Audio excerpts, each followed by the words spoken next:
Hey, welcome to this bonus episode of the Daring Creativity podcast. This, as you might now know, this is where I revisit the interview published earlier in the week, providing me with the opportunity to zoom in on a few standout moments for extra value and meaning. I take time to digest the goodness my guests share with me every week. And this week was really special because I was chatting to Mitch Monson, who has had an incredible career with fantastic achievements working with some extraordinary clients. So, if you had a conversation, you had me spending pretty much the first third of the conversation talking about his work for Prince. I had to ask as many questions as I could because if you have a guest who designed the love symbol logo for one of the biggest pop stars this planet has ever had, you got to spend some time on it. What was beautiful about this conversation that we mainly focused on the few topics that seems to revolve around continuously in our industry: rules, risk, reward, regrets. And this conversation was great for finding some of the standout moments, which I would like to highlight now. The first one being about breaking rules. Being self-taught or just not having so much formal education, it also means you're asking a lot more questions. And I'm always that person. I'm not the person who's going to ask for directions to get somewhere or to get a recommendation, something like there's no embarrassment in that, I guess, or fear of I'm going to be an idiot. Is like I always want to be that person in the room. And I think even now when I think of the people that I work with is I'm not the smartest person in the room. And that's exactly where I want to be. Mitch mentioned through the conversation that one of his heroes is David Carson. And David Carson famously says, don't snap the grid, don't follow the grid. In fact, what is grid? And I love the fact that Mitch, as I mentioned in our conversation, is a fellow self-taught graphic designer. And I think there's that beautiful, let's call it naivety. I call it eternally curious idiocy. If you don't have the preconceived notions about proper design principles, you approach problems with fresh eyes. Therefore, it's more of a beginner's mind. And many breakthrough innovations come from outsiders who don't know something is impossible. When you think about a wave of AI and generative AI spewing out all sorts of ideas and things, it's kind of remixing things that it's learned or picked up, kind of cross-pollinates the ideas, and sometimes it doesn't follow the grids and often doesn't follow the rules.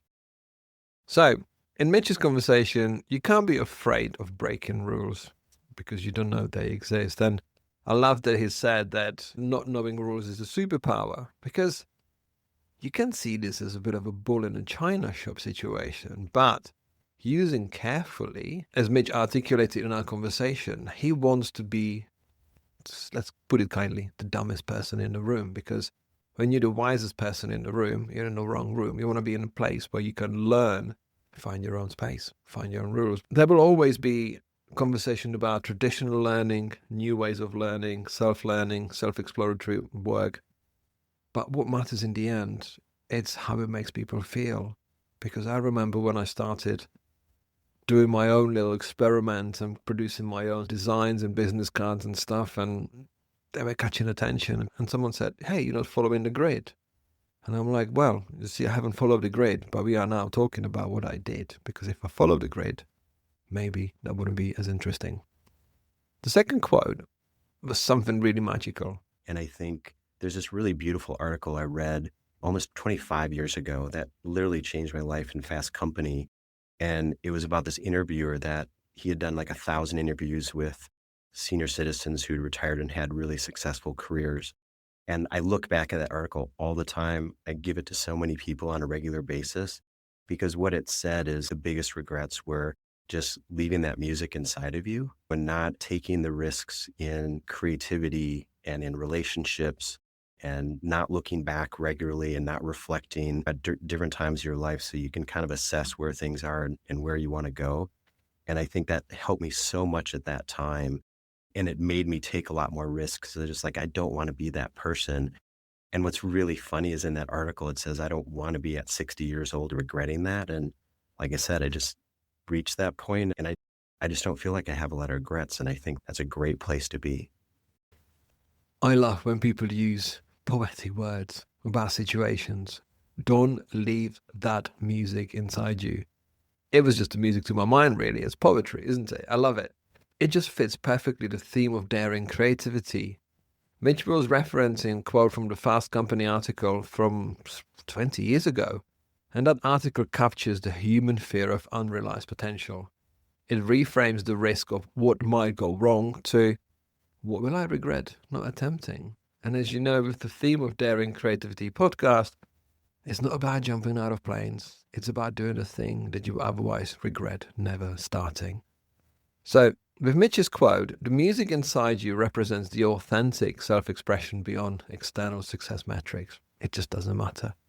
Because how many reasons can you find for not starting something? How many fears and issues can you find about a project that you really want to do, but maybe it's not the right time, or maybe it's not the right conditions, or we don't have money?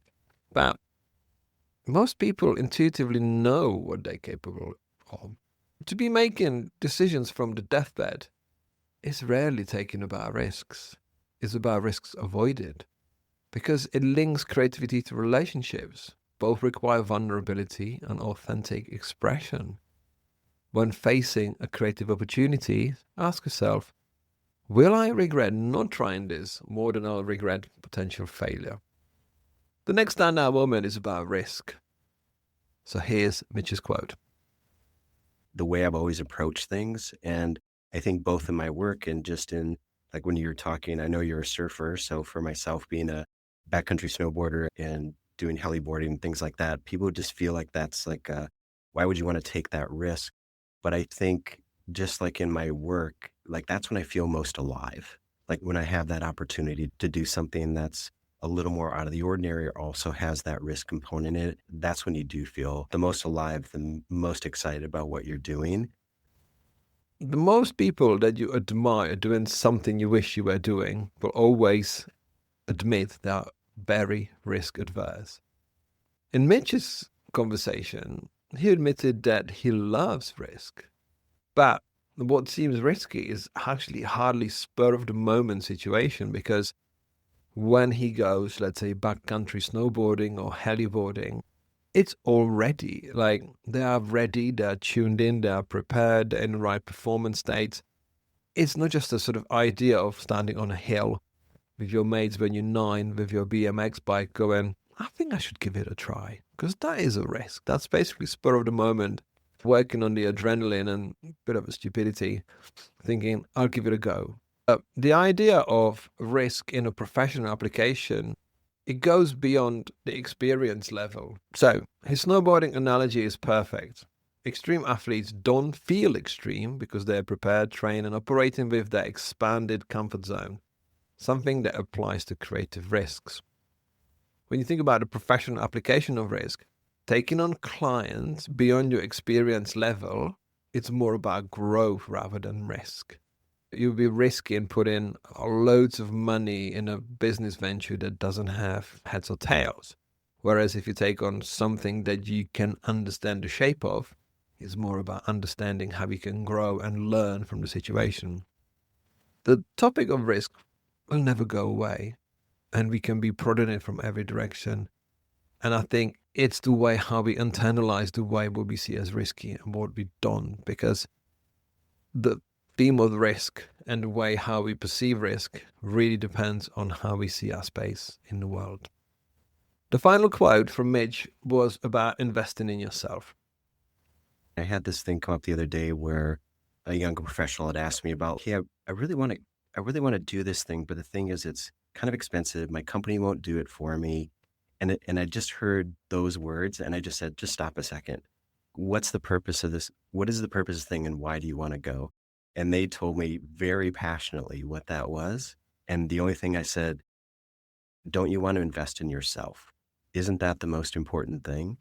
And I really didn't have to have much more of a conversation. They're just like, yeah, I just need to do this. I'm going to pay for it. I'm going to take that time off. I'm going to go and I'm just going to make it happen. And that was a younger me. Like that was, I didn't wait for permission. This is another topic. Permission granted, just keeps coming back. The risks, rules, permissions.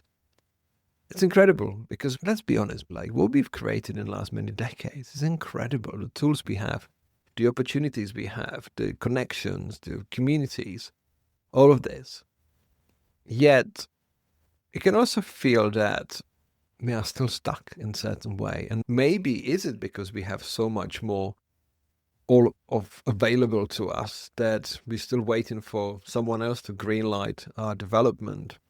Because again, I loved in Mitch's conversation that he didn't wait for permission. And it's something I can relate to, because there is nothing more beautiful in the world when you decide to follow something, follow the idea that just simply doesn't go away, and you explore it a bit by bit. The investment mindset is when you invest in yourself, you invest in your own capabilities. Because the people that society celebrates, the Ed Sheerans, the Taylor Swifts or John Mayers, they just didn't wake up and pick up their instruments and stood on the stage being all ready. I mean, it's a compounding growth, because their skills, experiences compound over time. It's the making of the person. And the best bit about, let's say, people like Taylor Swift, people always say that there's nobody else who wants it more than her. And this is the question. How much do you want to invest in yourself? Because it is the most important thing. If you haven't checked out my conversation with Mitch, please do. It's absolutely genius. And I will see you on the next one.